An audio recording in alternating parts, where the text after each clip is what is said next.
Okay dear students, good evening, how are you. कल मैं आप लोगों का क्लास नहीं ले पाया कुछ कारणों से, तो परसों हमने जहां छोड़ा था वहीं से आगे बढ़ेंगे, लेकिन कुछ क्वेश्चंस मैंने धर्मा में, रिलीजन में लाया है और ज़्यादा नहीं 6 क्वेश्चंस आज लाया है। और मल्टीपल चॉइस क्वेश्चंस करने में तो आप बहुत बढ़िया हैं और लॉन्ग क्वेश्चन भी। मिस्टर अंकुर, वो मुझे मेंस का भी क्वेश्चन चाहिए, उसमें दिया हुआ है कि नहीं तुमने? 10 के बाद क्यों नहीं दिया है? मेंस का क्वेश्चन कंपलसरी डाला करो ना। मैं खुद अपने इसे डालता हूं, रुको। हड़प्पा सभ्यता एवं वैदिक सभ्यता के बीच धर्म के क्षेत्र में समान बिंदुओं को दर्शाइए।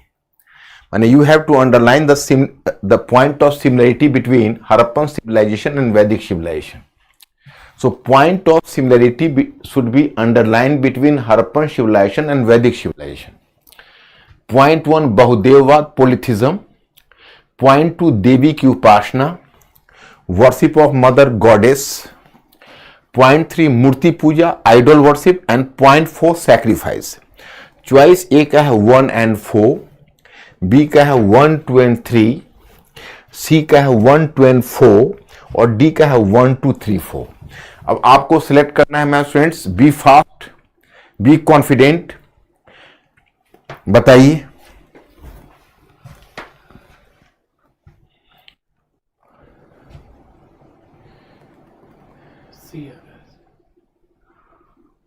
सी, yes, good, you are really brilliant. Choice number C आपने सिलेक्ट किया। मैं आपको बताऊं, इसको गलत करने की 100% संभावना थी, लेकिन फिर भी आपने करेक्ट किया। यह बताता है कि आपकी समझदारी अब काफी दुरुस्त हो चुकी है। क्वेश्चन नंबर 2, निम्नलिखित में किस देवता को खुश करने के लिए यज्ञ ही पर्याप्त नहीं था, बल्कि चरित्र को ऊंचा उठाना भी आवश्यक था? मतलब for bringing which of the following gods in good humour only sacrifice was not sufficient, rather you were supposed to upgrade your character. Which was the following god? Indra, Varuna, Vishnu, Prajapati. Indra, Varun, Vishnu, Prajapati आपको select करना है। B fast. Website पर भी वही आ रहा है mister Ankur, same.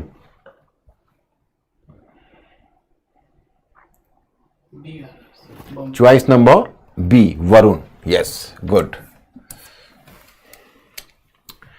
Question number 3, Buddha काल के धर्म की विशेषताओं के विषय में क्या सत्य है? मतलब बुद्ध काल में जो धर्म की विशेषताएं हैं उसके विषय में क्या सत्य है? एक, कर्म एवं पुनर्जन्म की अवधारणा। पॉइंट नंबर 2, संन्यास जीवन को महत्व। और पॉइंट 3, वाणिज्य, व्यापार एवं नगरीकरण का विरोध। मीन्स की what are the features of Buddhism, dharma, what are the features of the, you can say, different religious sects during Buddha period? कर्म और पुनर्जन्म की अवधारणा, संन्यास जीवन को महत्व और वाणिज्य, व्यापार और नगरीकरण का विरोध। मीन्स आपके सामने ये 3 चॉइसेस हैं और आपको चुनना है। चॉइस ए केवल 1, चॉइस बी 1 और 2, चॉइस सी 2 और 3 और चॉइस डी 1, 2 and 3।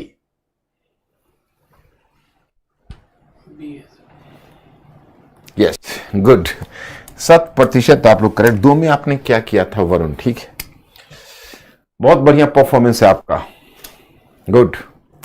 अब आपका चौथा क्वेश्चन है, रीजनिंग का क्वेश्चन है। उपनिषद ने वैदिक धार्मिक परंपरा को अस्वीकार कर दिया। उपनिषद ने वैदिक धार्मिक परंपरा को अस्वीकार कर दिया। दूसरा, इसने यज्ञ की जगह ज्ञान के महत्व पर बल दिया। चॉइस ए और आर दोनों सत्य है और आर ए का सही स्पष्टीकरण है। मतलब पहला कह रहा है कि Upanishads rejected the Vedic religious tradition and reasoning it give importance to knowledge in place of sacrifice. Reasoning है। अब चॉइस है कि ए और आर दोनों सत्य है और आर ए का सही स्पष्टीकरण है। बी है both are correct and but A is not the correct explanation for A. C, A सत्य है लेकिन आर असत्य है। A is true, R is false. Reasoning, A असत्य है लेकिन आर सत्य है। A is incorrect but R is correct. थोड़ा सोच समझ के सॉल्व करना इसको।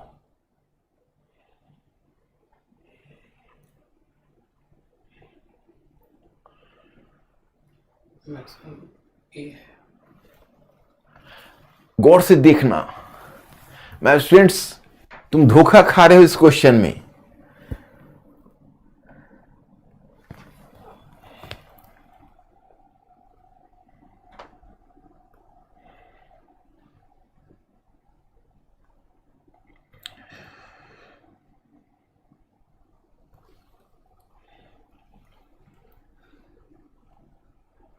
फिर देखना क्या है मिस्टर अंकुर।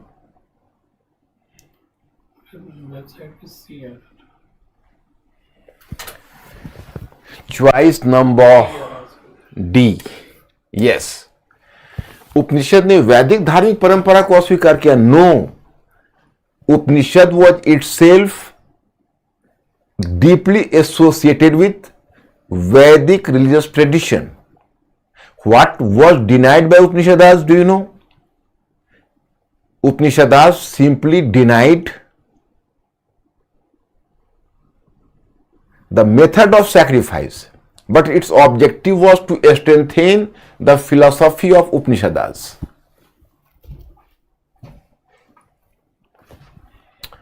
क्वेश्चन नंबर 5, बुद्ध काल में धार्मिक पंथों की बहुलता के लिए निम्नलिखित में से किस किन कारक को उत्तरदायी मानना उचित है? बुद्ध काल में धार्मिक पंथों की बहुलता के लिए निम्नलिखित में किस किन कारक को उत्तरदायी मानना उचित है? एक, कृषि अर्थव्यवस्था का प्रसार। पॉइंट 2, आर्थिक सामाजिक विभाजन। पॉइंट 3, वैचारिक मतभेद। मीन्स की what factors was were responsible accountable behind the multiplication of religious sects during Buddha period. Point 1, कृषि अर्थव्यवस्था का प्रसार, एक्सटेंशन ऑफ एग्रीकल्चर। पॉइंट 2, आर्थिक सामाजिक विभाजन, मीन्स की the economic social division. Point 3, वैचारिक मतभेद, मीन्स की आइडियोलॉजिकल डिफरेंस।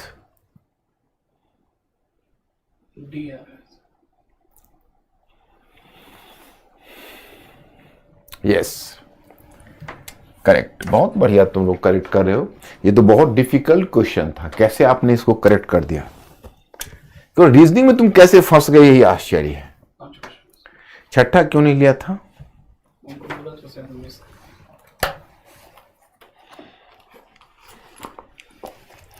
मैंने 6th कहा। अब एक मेंस का क्वेश्चन है अंकुर, मेंस का क्वेश्चन हटाया मत किया करो। मेंस के क्वेश्चन पर ही तो इनका एक, जस्ट 1 मिनट माय स्टूडेंट्स, मैं आपको एक क्वेश्चन डालता हूं, लिखवा के ही डालता हूं। Just 1 minute.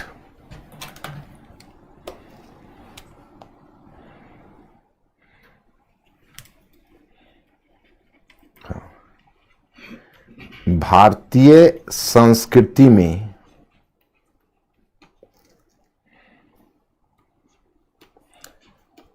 वैदिक आर्यों की विरासत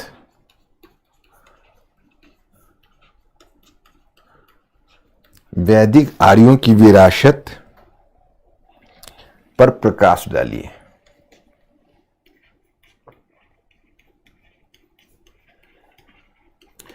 मतलब क्वेश्चन आपका है कि जो इंडियन कल्चरल ट्रेडिशन में, मीन्स की throw light on the legacy of Vedic Aryans in Indian culture.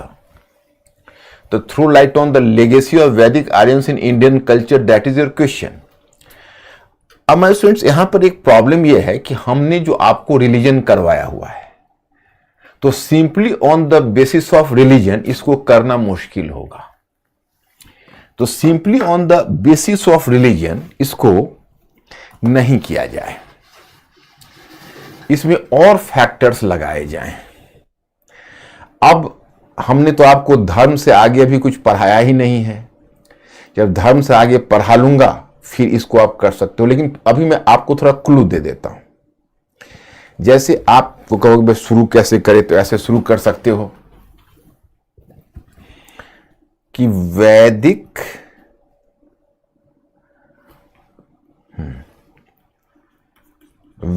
सभ्यता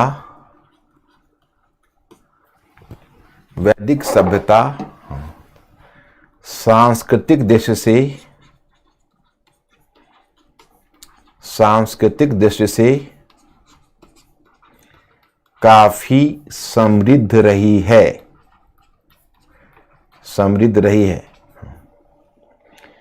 इसकी विरासत भारतीय संस्कृति में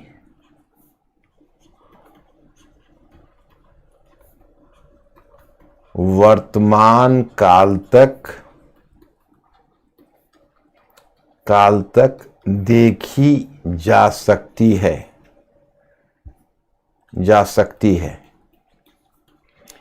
तो आपने क्वेश्चन शुरू कर दिया। अब जरा सा आपको मैं सोचवाता हूं, आप भी हमारे साथ सोचेंगे कि वर्तमान काल तक इसका क्या क्या विरासत देखा है। तो देखिए, एक विरासत हम दिखाते हैं बहुदेववाद, मतलब here we are using the term बहुदेववाद।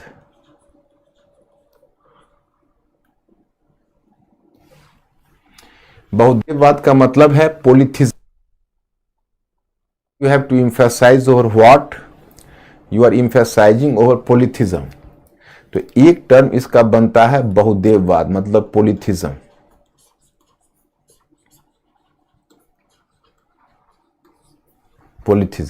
So that is the one factor. मतलब कि एक से अधिक देवताओं की पूजा। दूसरा अद्वैतवाद, जैसे उपनिषद के दर्शन को क्या बोलते हैं पता है? उसको बोलते हैं मोनिज्म, अद्वैतवाद। जैसे अद्वैतवाद क्या है? उसने माना कि ब्रह्म और जीव दोनों तत्वतः और एक मूलतः एक है। तो जिसको तुम मोनिस्टिक फिलोसॉफी कहते हो, that has been started by Upanishads. और उपनिषदाज ब्रह्म और आत्मा के संबंधों पर बल देता है। तो जैसे बहुदेववाद है, मूर्ति पूजा नहीं है, लेकिन बहुदेववाद तो है वैदिक काल में। और अद्वैतवाद भी है, जो एकेश्वरवाद का भी परिष्कृत रूप है। वो मानता है ब्रह्म और जीव तत्वतः और मूलतः एक है, और दोनों में जो भी विभेद नजर आता है वो किस कारण से? तो अज्ञान के कारण। याद करिए, तो ब्रह्म और जीव के संबंधों में जो भी भेद वह देखता है, वह भेद देखता है अज्ञान के कारण, अद्वैतवाद का। तो मतलब क्या है कि जीव की मुक्ति के लिए ब्रह्म में लीन होना आवश्यक है। Are you getting this point? तो ये जो अद्वैतवाद का चिंतन है वो वैदिक काल से आई है, और इसको वर्तमान में दिखाना है तो थोड़ा मॉडर्न हिस्ट्री में आप लोग जा सकते हो। आप लोग तो काफी समझदार हो, आप कह सकते हो कि अभी मैंने जो कल्चर बताना है तो आगे बताओगे कि आगे शंकराचार्य ने उपनिषद पर टीकाएं लिखकर अद्वैत दर्शन को पुनर्जीवित किया। और अद्वैत दर्शन की भारतीय परंपरा में इतना अधिक महत्व है कि हमारे समाज सुधारकों में राजा राम मोहन राय से लेकर और स्वामी विवेकानंद तक अद्वैत दर्शन की परंपरा पर बल दिया। और शिकागो विश्व धर्म सम्मेलन में ये जो स्वामी विवेकानंद ने जो भारत के आध्यात्मिक श्रेष्ठता स्थापित की है, so the spiritual supremacy of India was established in Chicago religious conference, religious parliament on the basis of the same monistic philosophy. इसी अद्वैतवाद के चिंतन के आधार पर उन्होंने शिकागो विश्व धर्म सम्मेलन में भारत का पताका लहराया था। तो दूसरा हो गया। तीसरा वेद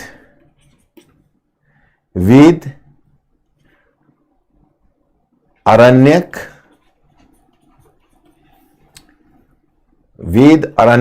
ब्राह्मण ग्रंथ, ब्राह्मण पहले होता है, हालांकि थोड़ा मैंने लेट कर दिया, ब्राह्मण ग्रंथ एवं उपनिषद भारतीय साहित्य की अनुपम निधि माने वो जो वैदिक साहित्य है वो आज तक हमारी परंपरा में चली आ रही है। आज भी देखो वेदों का कितना महत्व है। फिर इसकी विरासत एक देखोगे इसका एक विरासत, देखो हमें विरासत पूछा है और विरासत अच्छा भी हो सकता है बुरा भी हो सकता है। तो विरासत की बात हो रही तो हमको तो अच्छा बुरा सभी विरासत लिखनी है। तो इसमें जो यज्ञ है सैक्रिफाइस, वो आज भी है सैक्रिफाइस यज्ञ का। तो आज भी आपके घर में पंडित जी अनुष्ठान करवाते हो, क्या है? यज्ञ है। और पांचवा जो तुम कहते हो वर्ण पद्धति या वर्ण व्यवस्था, तो आज भी ब्राह्मण क्षत्रिय वैश्य और शूद्र की परिकल्पना स्थापित है और कहीं ना कहीं ब्राह्मणों की श्रेष्ठता का भाव आज तक स्थापित है। तो ये 5 पॉइंट को अगर तुम मेंशन कर दिए तो तुम्हारा एक क्वेश्चन पूरा हो जाएगा। मित्रों को जरा पूछो, मेरे स्टूडेंट से समझ गए? कोई क्वेरीज तो नहीं है?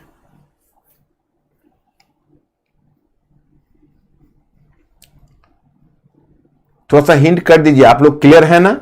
कोई प्रॉब्लम तो नहीं?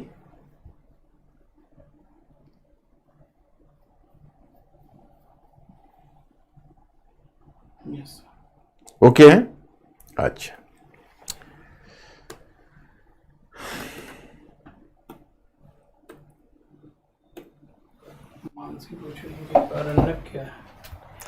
मानसी थोड़ा वेट कर लो। मैं साहित्य, जैसे अभी तुमको मैंने धर्म कवर करूंगा, धर्म समाप्त होते ही भाषा और साहित्य कराऊंगा। तो वैदिक साहित्य का ही एक रूप अरण्यक है। अभी क्या है कि अब अगर पिक एंड चूज करोगे तो उसे समझ में नहीं आएगा।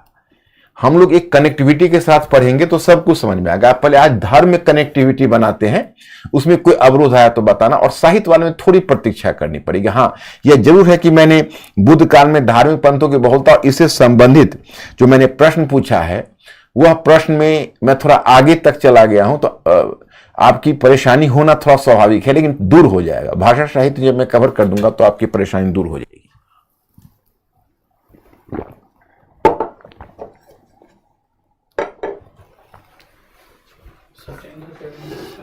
समझ में नहीं है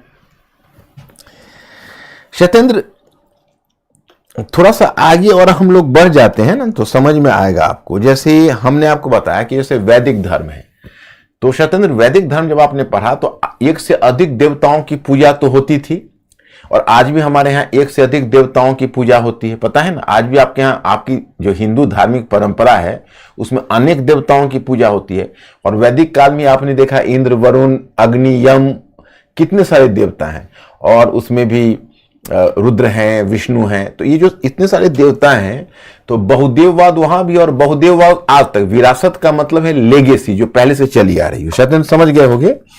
और अद्वैतवाद, जो आपको उपनिषद का जो हमने दर्शन पढ़ाया था, शायद नाम कहना भूल गया था। उपनिषद का जो दर्शन है उसको अद्वैतवादी चिंतन बोलते हैं। दो नहीं एक, माने ब्रह्म और जीव एक है। मैंने बताया था दोनों में जो भी विभेद है वो अज्ञान के कारण है। ये कौन बोलता है? उपनिषद।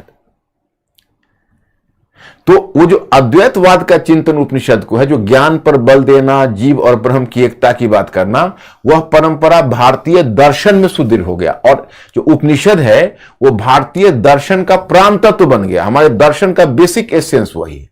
वही मैंने बताया कि बाद में इसी दर्शन को शंकराचार्य पुनर्जीवित करेंगे मध्यकाल में। और आधुनिक काल में राजा राम मोहन राय से लेकर स्वामी विवेकानंद तक सभी इसी अद्वैत चिंतन पर बल देंगे। और स्वामी विवेकानंद के बारे में आप जानते होंगे कि वो शिकागो गए थे अमेरिका में, धार्मिक पार्लियामेंट में हिस्सा लेने। और वहां पर उन्होंने इसको, जो अद्वैत चिंतन है ना, इसका एक नाम है वेदांत। इसको वेदांत चिंतन ही बोलते हैं। दोनों एक ही हुआ। तो वेदांत चिंतन को इन्होंने रिलीजियस पार्लियामेंट में सफल बनाया था। और दूसरा मैंने बताया कि जैसे वेद, अरण्यक, ब्राह्मण ग्रंथ, उपनिषद, मतलब जो वैदिक साहित्य है, जिससे अभी मैंने आपको परिचय नहीं कराया है, अगला टॉपिक में कराएंगे। तो वो परंपरा जो वैदिक साहित्य लिखा गया वो धरोहर आज तक हमारे साहित्य का है। आज भी जो हमारा रिलीजियस साहित्य है, वेद को देखो ना, वेद का महत्व आज भी आपके घर में है। और यज्ञ, यज्ञ का मतलब वो सैक्रिफाइस, जो बलि दी जाती थी पहले, तो उसमें अनाजों की आहुति दी जाती थी, मंत्रोच्चारण होता था। आज भी पंडित जी आपके घर में कराते हैं। तो विरासत आ गई ना। और चतुर्वर्ण व्यवस्था जिसको कहते हो, वो वन व्यवस्था आज भी कोई ना कोई रूप में भारतीय समाज में है। ब्राह्मणों की श्रेष्ठता आज तक है। तो ये 5 पॉइंट मैंने सत्येंद्र बताया। अब मुझे लगता है कि आपको समझ में आ गया होगा। जरा अंकुर पूछो सत्येंद्र, अब क्लियर है कि नहीं?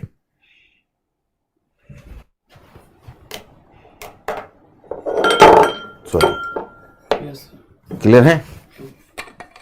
ओके कर दिया। एक दो बच्चे कह रहे हैं कि क्वेश्चन नंबर 1 समझ में नहीं है एमसीक्यू।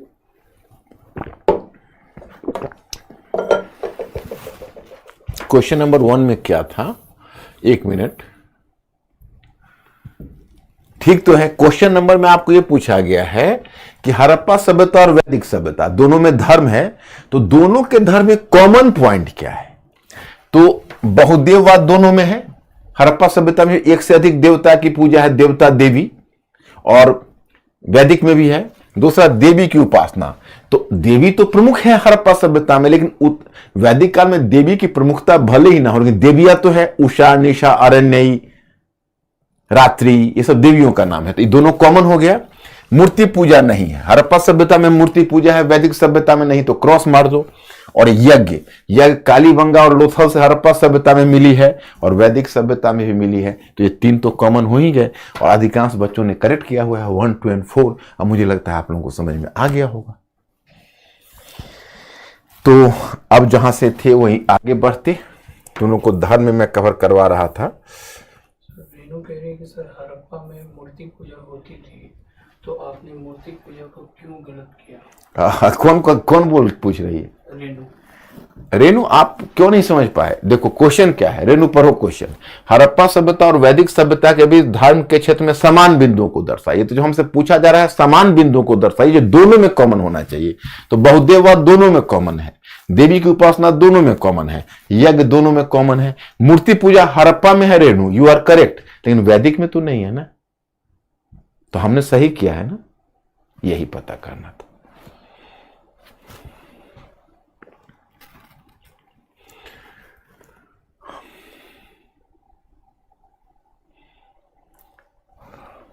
अब चलिए, अब मैं आपको आगे धर्म में कहां थे,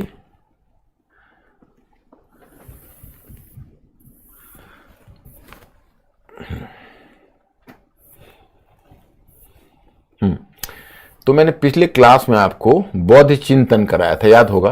पहले देखो आप लोग, ये मैंने बताया कि पहले आप आ गए, धर्म और दर्शन तो हो गया ये, और उसमें मैंने आपको बताया था कि देखिए देवताओं उपासना की पद्धति, यज्ञ महत्वपूर्ण है, पशुओं की आहुति, ये मैंने बताया। वैदिक धर्म की विशेषता ये समझा दिया था मैंने आपको, आप लोगों ने भी पढ़ा होगा तो समझ में आ गया। क्वेश्चन भी आप लोगों ने कवर किया। फिर वही धर्म मैंने वैदिक धर्म समझा, उपनिषद का दर्शन, ब्रह्म और आत्मा। तो मैंने आपको बताया कि देखो पहली चीज बुद्धकालीन धर्म। तो बुद्धकालीन धर्म में पहले इसको आप लोगों ने पढ़ लिया होगा कि बुद्ध काल तीव्र आर्थिक सामाजिक परिवर्तन की प्रक्रिया से गुजर रहा था, उसी के अनुरूप धर्म भी प्रभावित हुआ, दोनों का संबंध है।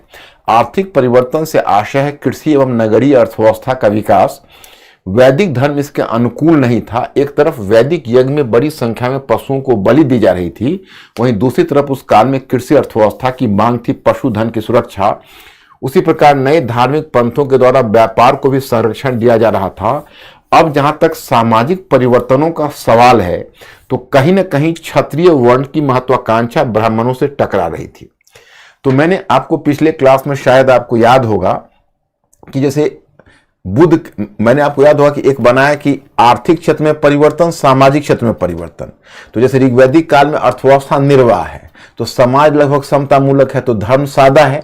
उत्तर वैदिक काल में आप आए तो देखिए कि कृषि अर्थव्यवस्था स्थापित हुई, तो थोड़ा कृषि अधिशेष आया, तो समाज में विभाजन शुरू हुआ। और धर्म के क्षेत्र में कर्मकांड, उसी कर्मकांड यानी अनुष्ठान के आधार पर ब्राह्मणों ने अपने आप को श्रेष्ठ के रूप में स्थापित कर लिया। फिर आप आ गए बुद्ध काल में। तो बुद्ध काल में मध्य गंगा घाटी में जब कृषि का प्रसार हुआ, तो फिर आर्थिक प्रगति हुई, तो आर्थिक समृद्धि ने आर्थिक विषमता को जन्म दिया, व्यापक अधिशेष आया अर्थव्यवस्था में, और उसी के अनुकूल समाज भी विभाजित हुआ। जैसे अर्थव्यवस्था में विषमता आई, तो अर्थव्यवस्था की विषमता के अनुकूल समाज भी विभाजित हुआ। और आर्थिक विभाजन के साथ जो सामाजिक विभाजन आपको देखने को मिलता है, तो आर्थिक और सामाजिक विभाजन दोनों आपको देखने को मिलता है। और फिर यही जो आर्थिक और सामाजिक विभाजन है, वो धर्म के क्षेत्र में भी परिवर्तन लाया। It was a major change in the field of religion. तो रिलीजन के फील्ड में वो एक मेजर चेंज लाता है धर्म के क्षेत्र में। That was going to be important, you know. तो आर्थिक सामाजिक विभाजन ने धर्म के क्षेत्र में परिवर्तन लाया। तो धर्म के क्षेत्र में कर्म कांड प्रधान धर्म का विकास हुआ। माने एक तरह से आप देखोगे तो रिलीजियस रिचुअलिज्म डेवलप हुआ, अनुष्ठानिकता बढ़ी। लेकिन जब मध्य गंगा घाटी में जब धर्म के क्षेत्र में कृषि अधिशेष आया तो समाज में विभाजन हुआ। क्यों? तो समाज में आप देखो ब्राह्मण और क्षत्रिय ये दोनों अधिशेष पर कब्जा करने के लिए आपस में संघर्ष करने लगे। और धर्म के क्षेत्र में देखते हो कि चूंकि धर्म, इस काल का धर्म यानी बुद्ध काल का धर्म तात्कालिक आर्थिक सामाजिक आवश्यकताओं को पूरा नहीं कर पा रहा था। जैसे मैं आपको बताऊं कि वैदिक काल में, तो वैदिक काल में पशुओं की बड़ी संख्या में बलि दी जा रही थी। और पशु बलि होगी तो मध्य गंगा घाटी में जब लोहे के उपकरणों का प्रयोग हुआ तो गहरे स्तर पर कृषि की जुताई होनी है, आप समझ सकते हो। तो और गहरे स्तर पर कृषि की जुताई होनी है and cultivation of land was essential, और उसके लिए डीप खेती होनी है, तो उतने बड़ी संख्या में पशु चाहिए। तो वैदिक धर्म कहीं ना कहीं अर्थव्यवस्था के अनुकूल नहीं था। तो बुद्ध काल में तुम देखोगे बौद्ध और जैन जैसे पंथ आ गए जिन्होंने अहिंसा की बात की। उसी प्रकार से जो वैदिक धर्म है उसने कहा कि मुनाफा लेना और ब्याज लेना अनैतिक है, पाप है। तो उससे व्यापार कैसे बढ़ेगा? और मध्य गंगा घाटी में जब कृषि अधिशेष आया तो व्यापार का विकास हो रहा है, द्वितीय नगरीकरण जो आप देख चुके हो। तो फिर क्या हुआ कि बौद्ध और जैन पंथ ने महाजनी और मुनाफाखोरी को जायज या उचित करार दिया। तो उनके द्वारा यह करार दिए जाने के कारण व्यापारी वर्ग का समर्थन बौद्ध और जैन पंथ को मिल गया। तो आप देखते हो कि इस तरह से आर्थिक सामाजिक क्षेत्र में भी परिवर्तन हो रहा है और धर्म के क्षेत्र में भी। तो इस काल में जो अब आप बुद्ध काल में आए तो मैंने आपको पीछे बताया था, पीछे वाले क्लास में, और आपने मेरे मैटर नहीं पढ़ा होगा कि एक इसकी विशेषता है धार्मिक पंथों की बहुलता। एक इसकी जो विशेषता है वो है धार्मिक पंथों की बहुलता। मतलब बौद्ध ग्रंथ कहता है कुल 62 धार्मिक संप्रदाय थे और जैन ग्रंथ कहता है कुल 363 धार्मिक संप्रदाय थे। तो धार्मिक पंथों की बहुलता एक फैक्टर है। और दूसरा फैक्टर है कर्म। अधिकांश जो धार्मिक पंथ है वो कर्म और पुनर्जन्म की अवधारणा पर बल देते हैं। किस पर बल देते हैं? कर्म और पुनर्जन्म की अवधारणा पर। और कर्म और पुनर्जन्म की अवधारणा क्या है मैंने आपको बताया था, याद होगा। मैंने कहा था कि पहली बार एक उपनिषद बृहदारण्यक उपनिषद में पुनर्जन्म की अवधारणा आई थी। मतलब पहले धारणा यह थी कि लोग मरने के बाद हाउस ऑफ फादर में जाते हैं, हाउस ऑफ क्ले में, मतलब वो पितृलोक में जाते हैं, वही रह जाते हैं। फिर मैंने आपको बताया कि फिर कुछ समय के बाद इस तरह की बात आई कि पितृलोक से वो अंतरिक्ष में चले आते हैं, अंतरिक्ष से बादल में चले जाते हैं और बादल से वर्षा की बूंद बनकर पृथ्वी पर गिर जाते हैं।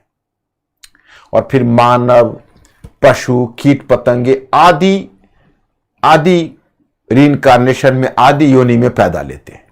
तो इनका यह कहना हुआ कि भाई दोबारा पुनर्जन्म होता है। तो मैंने आपको बताया जब पुनर्जन्म की अवधारणा आई तो कुछ लोग बड़े खुश और उत्साहित हुए। उनको लगा कि अरे भाई चलो यही हमारे जीवन का अंत नहीं है,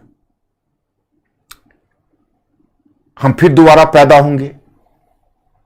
और दूसरी तरफ कुछ लोगों को लगा कि यार बार बार पैदा होना, बार बार मरना, ये तो वास्तव में बड़े अपने आप में मोनोटोनस वर्क है, ये तो बहुत उबाऊ चीज है। तो उन्होंने इस पुनर्जन्म के चक्र से मुक्त होना चाहा। तो वही जो पुनर्जन्म के चक्र से मुक्त होना चाहा तो उसका पहले कारणों की खोज की कि अगर हमें कोई बीमारी है, हम बीमारी से मुक्त होना चाहेंगे तो the first of all we are suppose to explore the cause. तो जब उन्होंने कारणों की खोज की तो पता चला कि पुनर्जन्म का कारण कर्म है, कर्म के कारण पुनर्जन्म होता है। हमने जो पिछले जन्म में कर्म किया उसके कारण पुनर्जन्म होता है। तो कर्म नष्ट हो जाएगा तो पुनर्जन्म नष्ट हो जाएगा, पुनर्जन्म नहीं होगा। तो जो पुनर्जन्म नहीं होना है वही मोक्ष है। मोक्ष मैं आपको समझा ही चुका हूं पिछले क्लास में, तो ये तो आप समझ गए। लेकिन कुछ धार्मिक पंथ ऐसे हैं जो कर्म और पुनर्जन्म को नहीं मानते हैं, भौतिकतावादी चिंतक। मैं अभी बताऊंगा थोड़ी देर में। तो यहां तक तो समझ गया। तो उसके बाद मैंने आपको समझाया था कि देखिए, अब इसमें बहुत सारे धार्मिक संप्रदाय हैं। उसी धार्मिक संप्रदाय मैंने कहा उपनिषद का चिंतन, बौद्ध चिंतन, जैन पंथ और भौतिकतावादी चिंतक, उसको हमने 4 पार्ट में बांटा। तो उपनिषद मैंने कहा कि वैदिक परंपरा से ही जुड़ा हुआ है और एक कर्म और पुनर्जन्म और पर बल देता है। मैंने कर्म और पुनर्जन्म की अवधारणा उपनिषद में आई, पहली बार बृहदारण्यक उपनिषद में, और इसने कहीं ना कहीं कर्म और पुनर्जन्म की अवधारणा पर उपनिषद ने बल दिया और इसने आत्मा ब्रह्म की एकता की बात की और ज्ञान की पद्धति पर इसका जो बल था, that was on the basis of knowledge. इसने कहीं ना कहीं ज्ञान की पद्धति पर बल दिया। तो मैंने उपनिषद का चिंतन आपको बताया ही कि इसने ज्ञान की पद्धति पर बल दिया उपनिषद ने, और आत्मा और ब्रह्म की एकता की बात की। अब देखो, उपनिषद का जो धर्म चिंतन है और बौद्ध और जैन चिंतन है, उसमें अंतर है।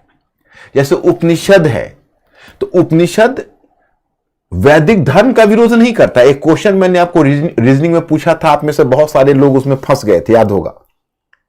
एक्चुअली उस क्वेश्चन पर अगर आप थोड़ा गौर करोगे तो क्वेश्चन आप आसानी से चुटकी बजाते सॉल्व कर दोगे। जैसे देखो, उपनिषद है तो उपनिषद का उद्देश्य वैदिक धर्म को अस्वीकार करना नहीं है, वैदिक कर्मकांड को अस्वीकार करता है। कर्मकांड को अस्वीकार करना और धर्म को अस्वीकार करना अलग अलग चीजें। वह यज्ञ को अस्वीकार करता है, यज्ञ की तुलना फूटे हुए नाव से करता है, लेकिन वो वैदिक धर्म को अस्वीकार नहीं करता। उसका उद्देश्य तो कहीं ना कहीं वैदिक धर्म को मजबूत बनाना है। वो वैदिक धर्म को कमजोर नहीं करना चाहता है, वो वैदिक धर्म को मजबूत बनाना चाहता है उपनिषद। दूसरा आता है जैन, तीसरा आता है बौद्ध। तो सबके अपनी अपनी ट्रेडिशन है।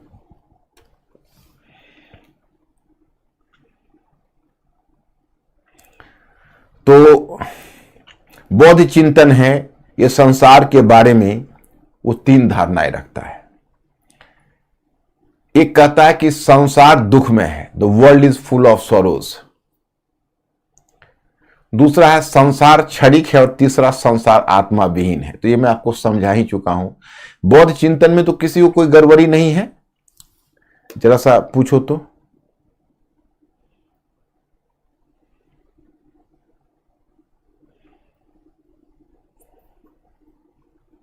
विक्रम कह रहे कि सर क्या इतने संप्रदाय सब हिंदुइज्म से थे?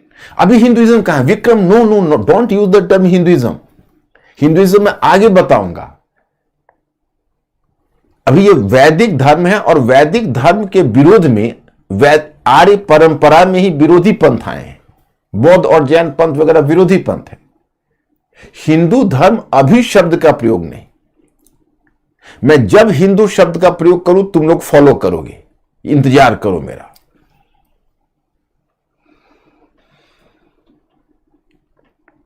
मतलब बौद्ध चिंतन जो मैंने समझाया था वो तो समझ में आ गया? यस ओके है? यस सभी लोग ओके हैं? यस। अच्छा, अब इसमें देखो धार्मिक पंथ की विशेषताएं तो तुम लोग देख ही चुके होगे। धार्मिक पंथों की बहुलता, संन्यास मार्ग का महत्व बढ़ रहा है। अधिकांश पंथों के द्वारा कर्म, पुनर्जन्म और मोक्ष की अवधारणा को स्वीकार किया जा रहा है। चाहे प्रमुख धार्मिक पंथ उपनिषद, ये भी आपको दिया हुआ है। फिर मैंने आपको बताया बौद्ध चिंतन, इसमें भी आपको दर्शन दिया है। प्रतिसमुत्पाद वगैरह मैं सभी समझा चुका हूं। और अब आते हैं जैन चिंतन। अब देखो जैन चिंतन क्या बोलता है। देखो जैन चिंतन, तो देखो बौद्ध और जैन चिंतन में क्या फर्क है कि जो बौद्ध चिंतन है वह इस संसार को क्षणिक मानता है। वो मानता है कि प्रत्येक क्षण संसार बदलता है। और जैन चिंतन कहता है कि संसार शाश्वत है।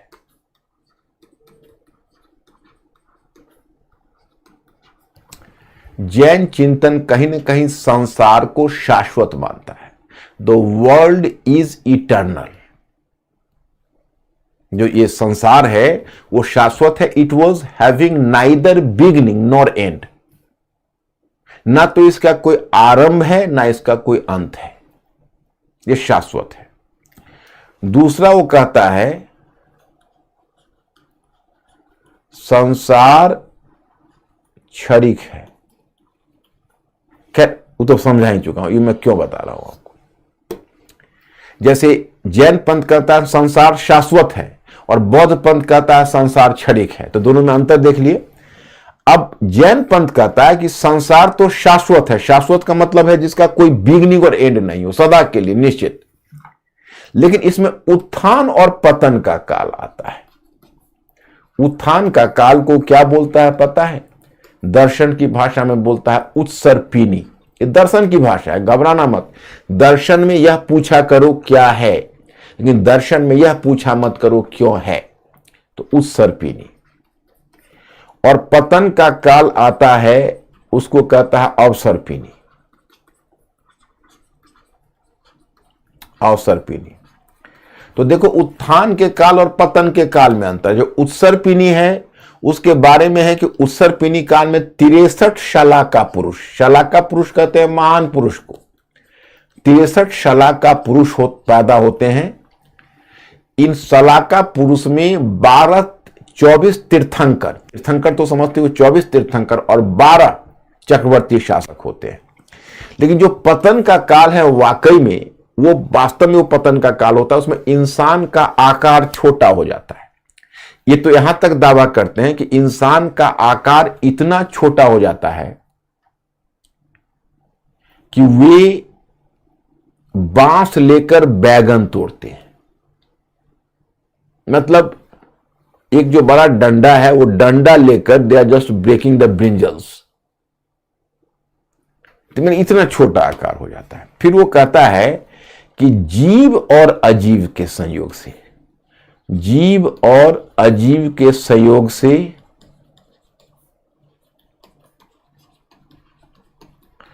से यह सृष्टि का निर्माण होता है, सृष्टि का संचालन होता है, सृष्टि का संचालन होता है।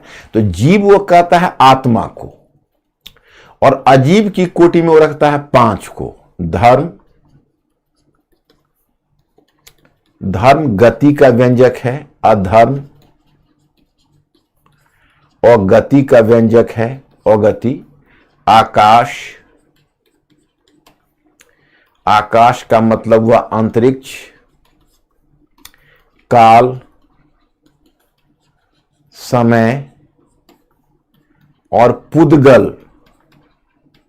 कर्म। इसे मेंस में क्वेश्चन नहीं पूछेगा आपको, और वो क्वेश्चन पूछेंगे तो प्रीलिम्स में पूछेंगे, मेंस में आपसे क्वेश्चन नहीं पूछेंगे। तो इसमें धर्म, अधर्म, आकाश, काल को तुम भूल जाओ, ये सब समय का ये सब दार्शनिक शब्द है। पुद्गल को ध्यान रखो, कर्म।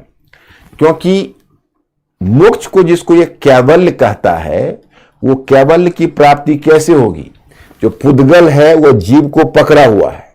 जब जीव इस पुद्गल से मुक्त हो जाएगा, कर्म से मुक्त हो जाएगा, तो उसको मोक्ष यानी कैवल्य मिल जाएगा। तो वो कैसे जीव मुक्त होगा? तो उसके लिए 2 प्रक्रिया वो बताता है। वो बताता है कि जीव को मुक्त करने के लिए आपको पहली प्रक्रिया है कि आपको जीव में अजीव, आपको जीव में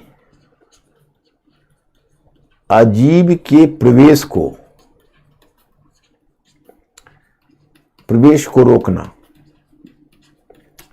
तो जीव में जो अजीव के प्रवेश को रोकोगे, उस पूरी प्रक्रिया को संवर कहा जाता है। द होल प्रक्रिया इज नोन एज संवर। और दूसरा है कि जीव में जो अजीव का प्रवेश हो चुका है, उस अजीव के प्रवेश को नष्ट करना। जो हो चुका है उसको तो अब देखो, अब जैसे मान लो कोई डायबिटीज का मरीज है, तो फर्स्ट स्टेज में क्या कहोगे कि you have to stop the sugar intake. आपको पहले शुगर इनटेक कम करना है। तो आप अगर शुगर इनटेक कम करते हो तो दैट्स बेटर। तो आपको पहले शुगर इनटेक कम करना है, that is the first stage. और सेकेंड स्टेज है कि जो शुगर इनटेक आपने कर लिया है, जो शुगर इनटेक आपने कर लिया है, उस शुगर इनटेक को रोकना, मतलब उसको प्योर करना, प्यूरिफाई करना, ब्लड प्यूरिफाई करना। तो एक है जीव में अजीव के प्रवेश को रोकना, संवर, और दूसरा है जीव में अजीब को नष्ट करना। तो अजीब को नष्ट करना जो शब्द है उसी को बोलते हैं निर्जरा। एक है जीव में अजीब के प्रवेश को रोकना, वो संवर है। और जो जीव अजीब में प्रविष्ट हो गया है, वो प्रविष्ट हुए अजीब को जब हम रोक देते हैं तो दिस प्रविष्ट हुआ जो अजीब है वह प्रविष्ट हुआ अजीब कहलाता है निर्जरा। निर्जरा मतलब उसको आप खलास करिए, उसको नष्ट कर दीजिए, फिर केवल मिल जाएगा। ज्ञान का भी वो कई प्रकार कहता है। वो कहता है मति, यानी आप सोचकर ज्ञान प्राप्त करते हो। दूसरा कहता है श्रुति, सुनकर। तीसरा कहता है मति, श्रुति, मनः पर्याय। मनः पर्याय का मतलब हुआ दूसरे के मन की बात जान लेना। और चौथा कहता है मति, श्रुति, मनः पर्याय। और फिर वो कहता है कैवल्य। कैवल्य का मतलब होता है दिव्य ज्ञान, जो सबसे बड़ा उच्च ज्ञान है। मनः पर्याय के बाद कैवल्य, कैवल्य मिल गया तो फिर श्रेष्ठता। तो वही आपको यहां पर भी इसमें दिया हुआ है। देखो कैवल्य है, संवर है, निर्जरा है, ये सब मैटर आपको में दिया हुआ है आपको। फिर आपको यहां पर बताना चाहता हूं कि इसमें ये जो जैन चिंतन है, जैन चिंतन में 5 महाव्रत या 5 अनुव्रत की चर्चा की है। महाव्रत और अनुव्रत एक ही है। फर्क क्या पड़ता है पता है?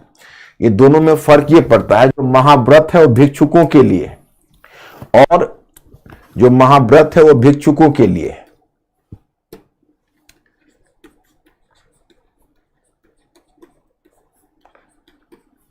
भिक्षुकों के लिए महाव्रत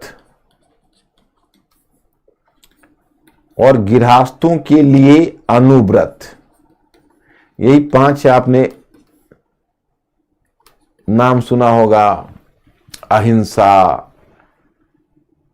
अस्ति, अपरिग्रह, ब्रह्मचर्य। तो ये जो आप देख रहे हो ये बेसिकली ये 5 महाव्रत या 5 अनुव्रत है जो भिक्षुकों के लिए है और ले फॉलोअर्स के लिए। अब एक बात ध्यान करना, बौद्ध पंथ और जैन पंथ में दोनों में 2 तरह के लोग हैं, फॉलोअर्स हैं। एक तरह का फॉलोअर्स है जो भिक्षुक है। भिक्षुक कौन है? जिन्होंने गृह त्याग कर दिया है। दूसरा है गृहस्थ है। गृहस्थ हैं वो उस धर्म को मानते हैं लेकिन उन्होंने संसार को त्यागा नहीं है। जो सन्यास लेकर निकल गए वो भिक्षुक है। अब जैन और बौद्ध पंथ में अंतर है। थोड़ा सा अंतर क्या है कि जो भिक्षुक हैं, जैसे बौद्ध पंथ है तो बौद्ध पंथ में भिक्षुक और गृहस्थ दोनों को निर्वाण मिल सकता है, लेकिन जैन पंथ में निर्वाण प्राप्त करने के लिए आपको गृहस्थ जीवन को छोड़कर भिक्षुक जीवन को अपनाना अनिवार्य है। जब तक आप गृहस्थ जीवन को छोड़कर भिक्षुक जीवन को नहीं अपनाते हो तब तक आपको जैन पंथ में कैवल्य नहीं मिलेगा। यह फर्क है दोनों। अब देखिए, जैन चिंतन में एक खास फिलॉसफी है और वो फिलॉसफी का नाम है स्यादवाद। स्यादवाद क्या बोलता है? ये बोलता है सत्य की 7 अवस्थाएं। ये सत्य की 7 अवस्थाएं बताता है।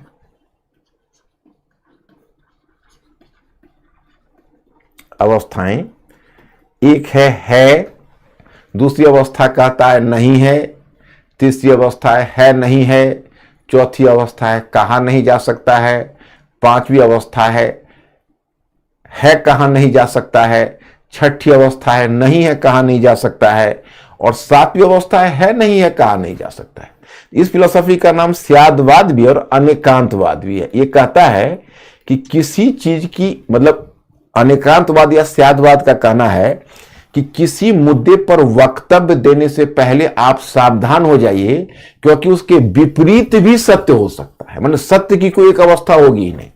अब देखो, आज का जो उत्तर आधुनिकतावादी चिंतन है उससे इसका मेल खा रहा कि सत्य की 7 अवस्थाएं हैं। आप सत्य के बारे में गारंटीड कुछ नहीं कर सकते हो कि यह सत्य है और यह सत्य नहीं है, बल्कि इन 7 अवस्था सत्य की है। So you have to be careful while making a statement, because truth can be even different from what it appears to be. जो ट्रूथ आपको अपीयर हो रहा है उससे अलग भी ट्रूथ हो सकता है। तो यह कहना है स्यादवाद का, अनेकांतवाद का। तो यह जैन फिलॉसफी है। तो अंकुर अब बताइए कि हमारे स्टूडेंट्स ओके हैं, क्योंकि फिर मैं दूसरी चीज कुछ बता के और तब थोड़ा सामाजिक पक्ष बताऊंगा, तब फिर मैं मौर्य काल में आगे बढ़ूंगा। सर विक्रम पूछ रहे हैं कि सर यहाँ तो आप पुद्गल का अर्थ अजीब बता रहे हैं। नहीं, पुद्गल का अर्थ कर्म बता रहा हूं, कर्म कर्म कर्म जो है पुद्गल, वो अजीब का ही एक पार्ट है। अजीब में 5 है। कौन पूछा है, किन्होंने? विक्रम। विक्रम। अजीब में 5 है। धर्म गति का व्यंजक, अधर्म अगति का व्यंजक, आकाश अंतरिक्ष, काल समय और पुद्गल कर्म। तो यहां पर मैंने 5 के बारे में कहा है, धर्म अधर्म आकाश काल और पुद्गल। नीतीश कहने सर केवल्य क्या है? केवल ज्ञान का एक प्रकार है। मोक्ष समझते हो नीतीश? नीतीश क्यों तुम कंफ्यूज कर रहे हो? देखो, जितने भी धार्मिक पंथ हैं वो 3 चीजों, मतलब जितने का मतलब है जैन बौद्ध और उपनिषद, ये तीनों में एक पॉइंट कॉमन है, ध्यान कर लेना। तीनों कर्म को मानते हैं, तीनों पुनर्जन्म को मानते हैं और तीनों मोक्ष को मानते हैं। ओके, तो अब तीनों मोक्ष का नाम अलग अलग देते हैं। उपनिषद मोक्ष को कहता है, सॉरी, उपनिषद मोक्ष बोलता है, बौद्ध पंथ निर्वाण बोलता है और जैन पंथ कैवल्य बोलता है। यही मैंने कहा था। ज्योति पूछ रही है कि प्रतीक समुत्पाद वर्ड का शाब्दिक अर्थ क्या है? प्रतिसमुत्पाद शब्द का ज्योति शाब्दिक अर्थ यह है कि प्रत्येक चीज का एक कारण है और परिणाम होता है। जैसे दुख, हमें जो संसार में आने पर दुख होता है, तो वो कहता है कि जब आप संसार में आए हो तो दुख भोगोगे, तो वही वो बोलता है प्रतिसमुत्पाद चिंतन। जिस तरह दुख का कारण जन्म है, जैसे अगर हमारा जन्म हुआ तो दुख होगा ही, तो हमें दुखी अगर हैं तो हमने जन्म लिया है इसलिए दुखी है। अगर हमें मोक्ष मिल जाता, हम दोबारा इस पृथ्वी पर नहीं आते, तो दुख नहीं होता। तो दुख का कारण जन्म है ज्योति। उसी प्रकार से जन्म का कारण कर्म फल रूपी चक्र है। जो हम जो कर्म करते हैं उसका फल मिलता है। तो हमने जो कर्म किया है उसी का फल जन्म है, और जन्म लिया है इसलिए दुख है। तो कार्य कारण परंपरा है, प्रत्येक का एक कारण है और प्रत्येक कारण का एक परिणाम है। इसी को ज्योति बोलते हैं, प्रतिसमुत्पाद चिंतन, जो कल मैंने समझा था। लोग कह रहे हैं कि सर इसका मतलब पहले बुद्ध, फिर जैन, उसके बाद हिंदू धर्म आया। आलोक, हिंदू धर्म के लिए प्रतीक्षा करो ना। तुम हिंदू धर्म के लिए क्यों इतना बेचैन हो? हिंदू धर्म में आराम से मैं तुमको ले चलूंगा। अभी हिंदू धर्म दूर की चीज, अभी हिंदू शब्द बोलो मत।